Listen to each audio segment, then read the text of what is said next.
안녕하세요. 정가 가수 재민입니다.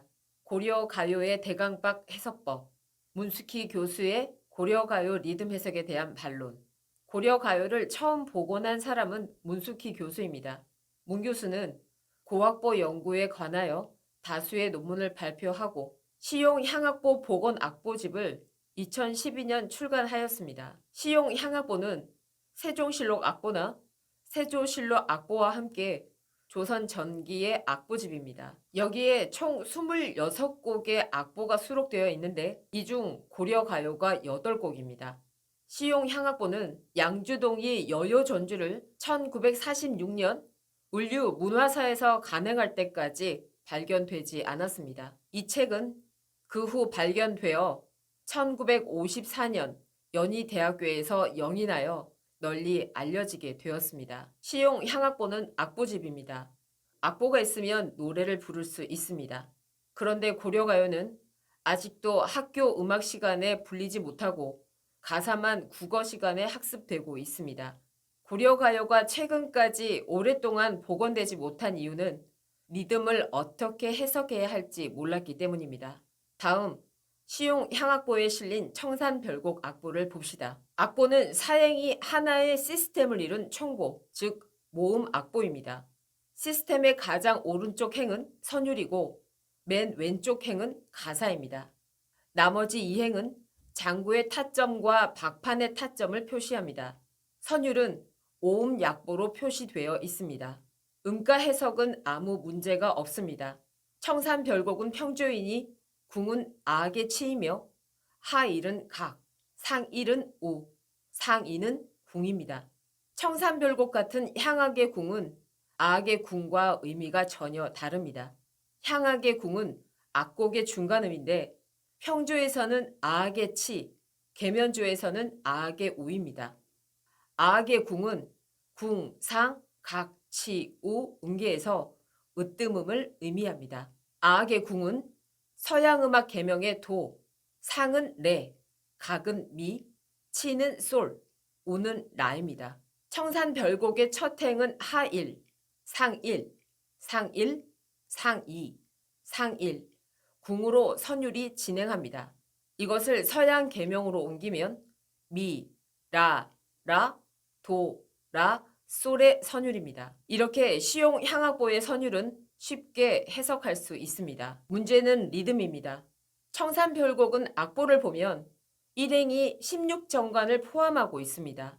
정간은 동일한 시가로 해석하는 것이 원칙입니다. 저는 정간 시가 긍정론을 원칙적으로 지지합니다. 그렇게 리듬을 읽으면 16정간의 일행은 16박자를 포함하고 있으므로 청산별곡은 16분의 16박자입니다.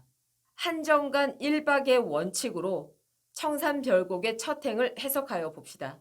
살은 세정간이므로 3박자, 어는 2정간이므로 2박자, 리는 세정간이므로 3박자입니다. 이렇게 16분의 16박자로 청산별곡을 해석하여 부를 수도 있습니다. 서울 악회 15집 고려가요 복원음반에서 황숙경이 청산별곡을, 김규리가 규호곡을 한정간 1박 원칙에 따라 불렀습니다. 저는 정간 시가 긍정론을 원칙적으로 지지하지만 16분의 16박자로 고려가요를 해석하는 방식에는 동의하지 않습니다. 왜냐하면 16분의 16박자는 정간보의 대강을 전혀 고려하지 않았기 때문입니다. 대강은 정간의 집합입니다. 청산별곡뿐 아니라 시용 향악보에 수록된 악곡은 모두 세정간과 두정간이 하나의 대강으로 통합되어 있으며 대강을 표시하기 위해 굵은 선을 사용하고 있습니다. 저는 한정간 한박의 원칙을 준수하면서도 대강의 박자, 즉 대강박도 고려해야 한다고 생각합니다. 정간의 동일 시가를 부정하는 학자들도 많습니다. 그들은 한정간 한박자의 원칙을 받아들이지 않는 것입니다. 문숙희 교수도 그중 한 사람입니다. 정간의 동일 시가를 반대하는 이유는 그렇게 해석하면 악곡이 이상한 노래가 된다는 것입니다. 그런데 이것은 한정간 한박 원칙을 거부하는 이유가 되지 못합니다.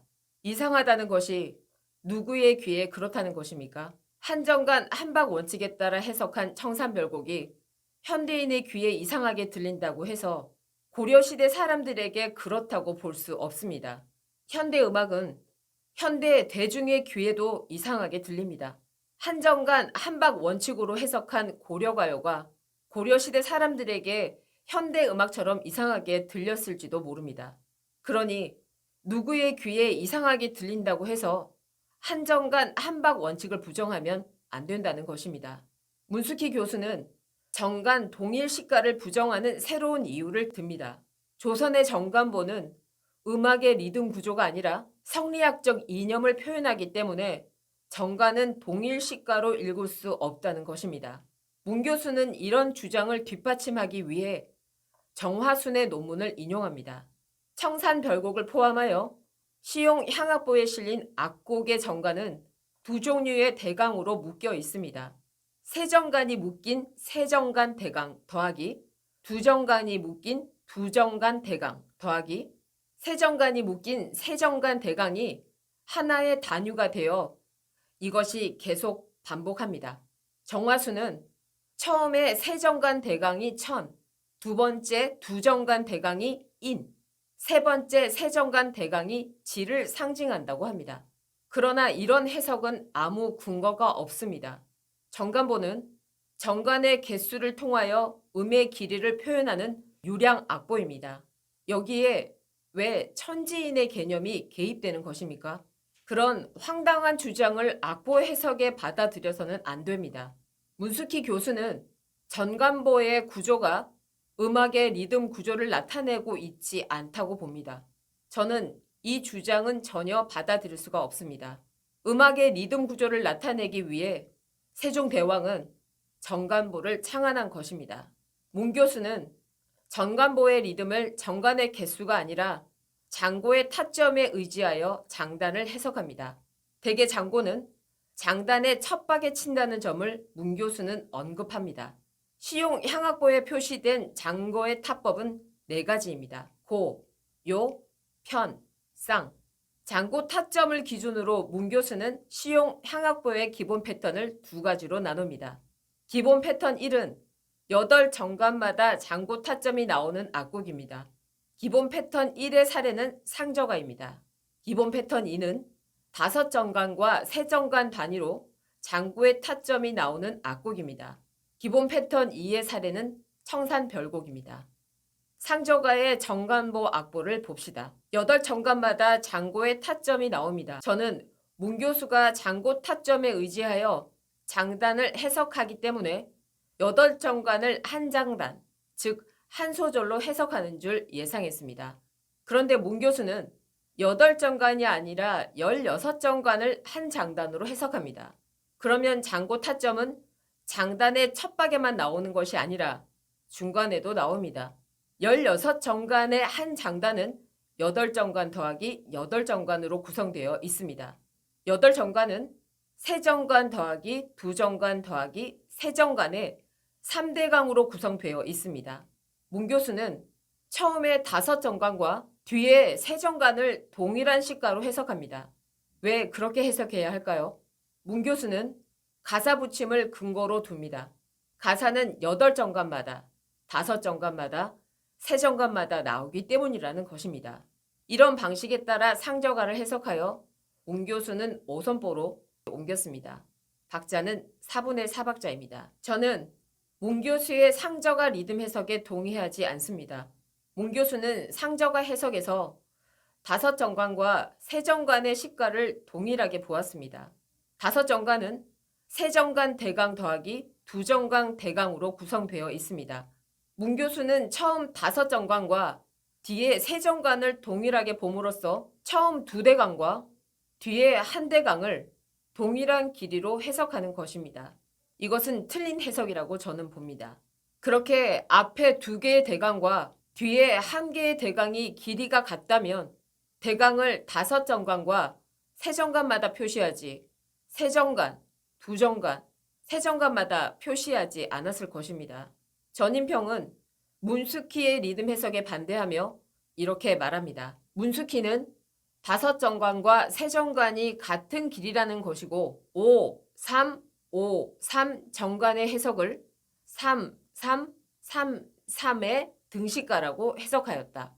그 이유는 5대 3 비율은 우리 전통 음악에서 일반적으로 사용하는 2대 1 또는 3대 1의 비율이 아니어서 정확하게 연주되기 어려우므로 그렇게 해석하기는 어렵다라는 것이다. 이러한 주장에 대하여 그러면 동일한 길이를 왜 각각 다섯 정관과 세 정관으로 구별하여 적었을까 하는 질문에 대하여 이와 같이 같은 길이를 표시하는데 다른 수의 정관을 사용한 이유를 지금의 우리는 알 수 없다. 이 악보를 적은 시점은 500년 전으로서 문화와 사상이 지금과 다르기 때문이다 라고 서술하였다. 시용 향악부의 대강 표시는 세정관, 두정관, 세정관 단위로 되어 있습니다. 저는 대강이 기본 박을 표시한다고 봅니다. 이보영 선생은 대강의 박을 대강박 또는 대박이라고 불렀습니다. 대강이 대박을 나타낸다면 대강을 구성하는 정관은 소박입니다. 상저가를 포함한 시용 향악부의 모든 악보는 세 개의 대강이 한 단위로 구성되어 있습니다. 세 개의 대강은 세정간의 긴 대강 더하기, 두정간의 짧은 대강 더하기, 세정간의 긴 대강으로 이루어져 있습니다. 대강은 기본 박의 길이이므로 세 개의 대강은 세 개의 기본 박의 길이입니다. 세 개의 기본 박이 한 장단, 즉 한 소절을 이루는 악곡은 박자가 4분의 3박자이거나 8분의 9박자입니다. 저는 대강을 기본박으로 이해하는 리듬 해석법을 대강박 해석법이라고 부르고 싶습니다. 그런데 대강박 해석법은 세정간의 대강과 두정간의 대강을 동일한 시가로 해석합니다. 이것은 정관의 시가를 부정하는 것처럼 보입니다. 그러나 그렇지 않습니다. 저는 대강을 하나의 호흡으로 간주합니다. 연주자는 호흡을 동일한 길이의 박으로 이해합니다. 하나의 호흡 안에 여러 개의 소박이 들어 있습니다. 국거리처럼 소박의 개수가 동일한 균등 호흡으로 구성된 악곡도 있지만 무속의 진쇠장단처럼 소박의 개수가 불균등한 호흡으로 구성된 악곡도 있습니다. 이 점은 정관보 해석에 관한 이전의 영상에서 자세히 다루었으니 그것을 참고하시기 바랍니다. 시용 향악보에 수록된 악곡은 불균등 호흡, 불균등 대강으로 구성되어 있습니다. 한 장단이 세 소박의 대박 더하기, 두 소박의 대박 더하기, 세 소박의 대박으로 구성되어 있기 때문입니다. 어떤 대박 안에는 소박이 3개, 어떤 대박 안에는 소박이 2개가 들어있는 것입니다. 대강박 해석으로 상저가의 리듬을 해석하면 상저가는 세 박자 악곡입니다. 기본박, 즉 대박을 4분음이라고 하면 상저가는 4분의 3박자이고 대박을 점 4분음표로 하면 8분의 9박자입니다. 문교수의 해석에 따르면 상저가는 4분의 4박자입니다. 다음은 제가 해석한 상저가 앞부분의 악보입니다. 문교수의 이른바 기보 패턴 2를 살펴봅시다. 시용 향악보의 악보는 323의 3대강 8정관이 반복되는 구조로 되어 있습니다. 다음 청산별곡의 정관보를 봅시다. 이것을 문교수는 기보 패턴 1처럼 5정관과 3정관을 동일한 길이의 기본박으로 해석합니다. 둘의 차이는 기보 패턴 1에는 기본박 안에 소박이 2개 들어있고 기보 패턴 2에는 소박이 3개 들어있다는 점입니다. 5정관 이꼴 3정관이라는 문교수의 리듬 해석에 오류가 있다는 점은 이미 앞에서 지적하였습니다. 그것에다가 기보 패턴 2의 해석은 다른 오류를 하나 더 가지고 있습니다. 문교수는 기보 패턴 2의 악곡은 5정관과 3정관이 동일한 시가이며 5정관과 3정관이 3개의 소박으로 분해된다고 봅니다. 세정관을 3개의 소박으로 나누는 것은 쉽습니다. 세정관의 정관 하나하나를 하나의 소박으로 보면 됩니다. 문교수는 기본 박을 점 4분음이라고 간주합니다. 그럼 세정관이 점 4분음 기본 박인 경우 소박은 8분음입니다. 그런데 5정관이 기본 박인 경우 5정관 안에 세 개의 소박이 어떻게 들어가나요? 5는 3으로 나누어 떨어지지 않습니다. 이 문제를 해결하기 위해 문교수는 5정간을 2 더하기 1 더하기 2로 나눕니다. 5정간은 3정간 더하기 2정간인데 문교수는 3정간을 2정간 더하기 1정간으로 나누고 여기에 2정간을 붙여 3개의 소박으로 간주하는 것입니다. 이렇게 하면 처음 3정간의 대강에서 2정간과 1정간은 동일한 길이가 되어버립니다. 기보 패턴 2는 5정간과 3정간을 하나의 동일한 식가로 간주할 뿐 아니라 2정간과 1정간을 동일한 식가라고 이해합니다. 저는 이런 해석에는 아무런 원칙이 없다고 봅니다. 문 교수는 기보 패턴 2의 악곡을 8분의 12박자로 해석합니다. 저의 대강박 해석에 따르면 상저가처럼 청산별곡도 3박자 노래입니다. 이 노래는 상저가보다 느리게 부르는 것이 가사의 내용에 맞으므로 상저가가 4분의 3박이라면 청산별곡은 8분의 9박자가 좋을 것입니다. 악보는 음악인이면 누구나 읽을 수 있어야 합니다. 조선시대의 악사나 가수는 천인 계층이 상당히 많았습니다. 그들은 어려운 음악 이론도 모르고 더구나 성리학은 배우지도 않았습니다. 세종대왕은 누구나 쉽게 악보를 보고 이해할 수 있도록 전간보를 창제한 것입니다. 재민이의 전가세계입니다. 감사합니다.